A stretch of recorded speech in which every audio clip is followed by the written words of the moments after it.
Imagine it's a warm, tingling summer night, and you're in the middle of a beautiful, sprawling park with an incredible beat pulsing through the air. Everywhere you look, people are dancing, clapping, laughing. Children are doing their wild, out of sync moves, and the cool people are snapping their fingers. And you're right there with them, feeling this rhythm in your bones. It's the vibe of vitality. Now, what brought you here? The band? But maybe it's something more than that.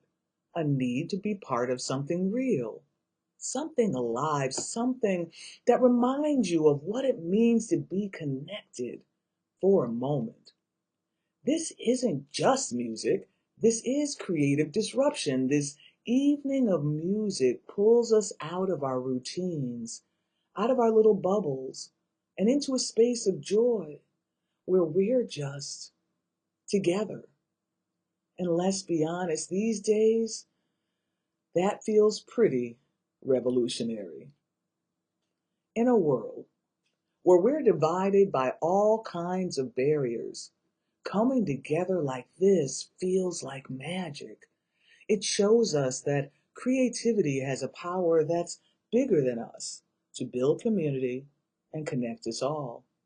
It proves that art isn't just for entertainment, it can transform lives, transform us, and yes, entire cities.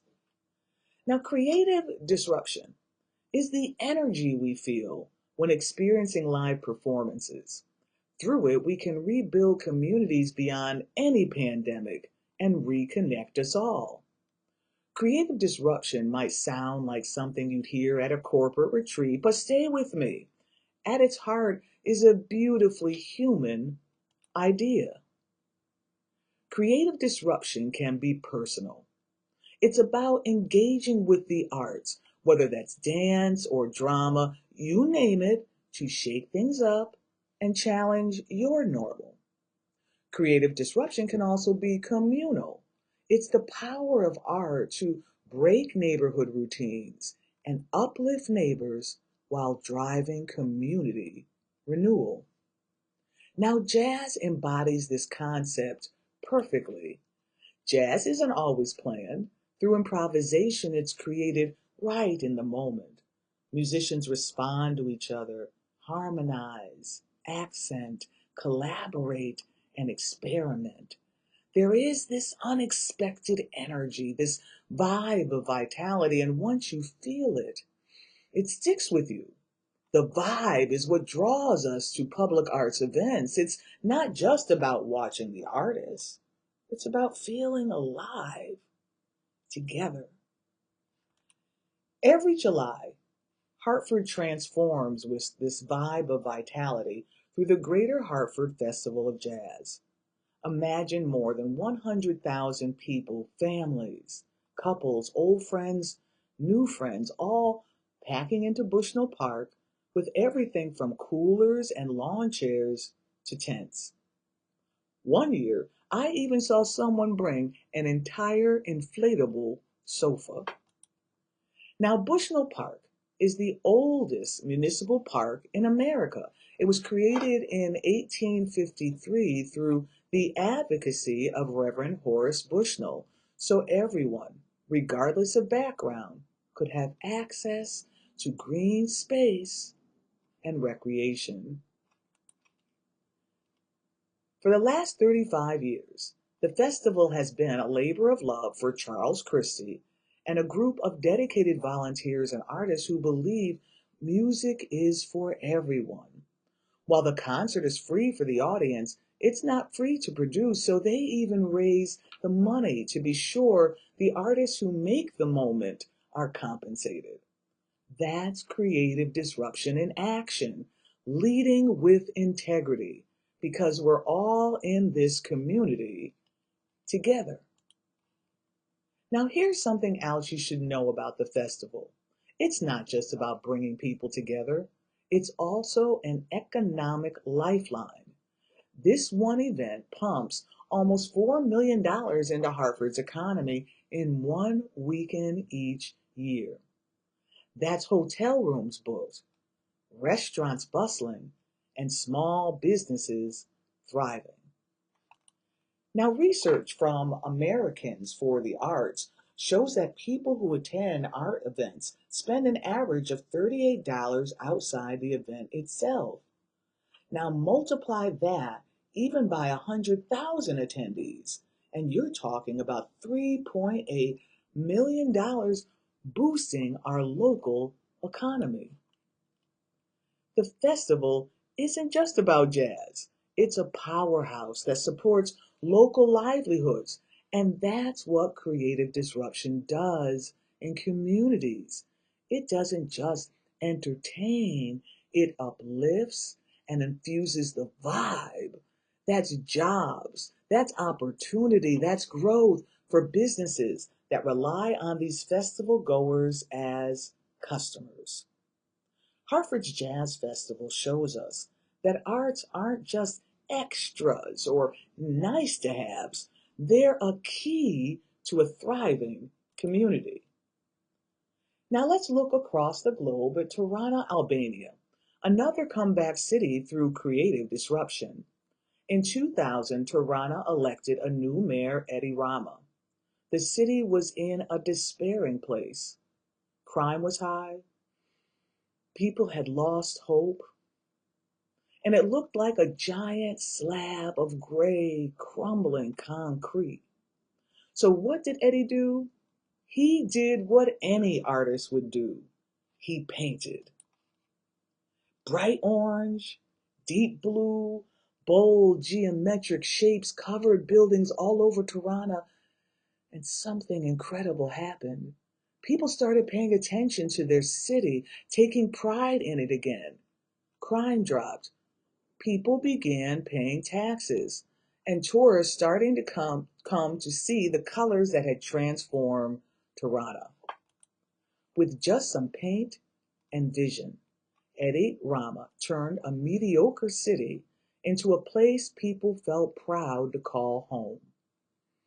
That's the power of creative disruption, taking something worn out or broken and truly making it great again.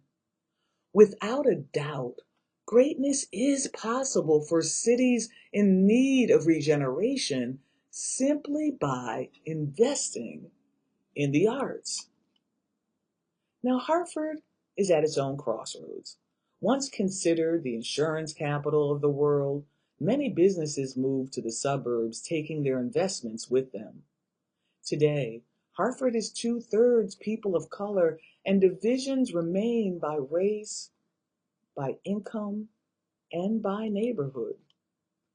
But here's the thing, where there's a challenge, there's an opportunity.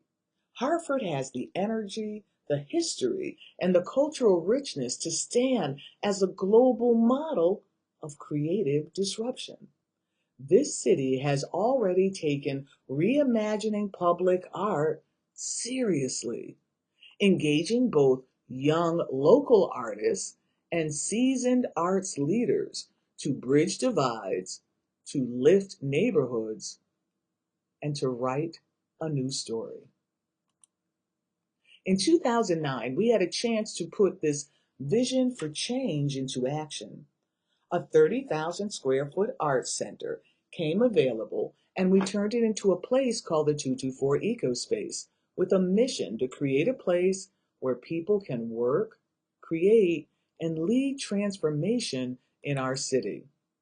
With holy boldness and the talents of many artists, a once ordinary building was transformed outside by muralist Dao Lambassier to depict the beehive of activities going on inside.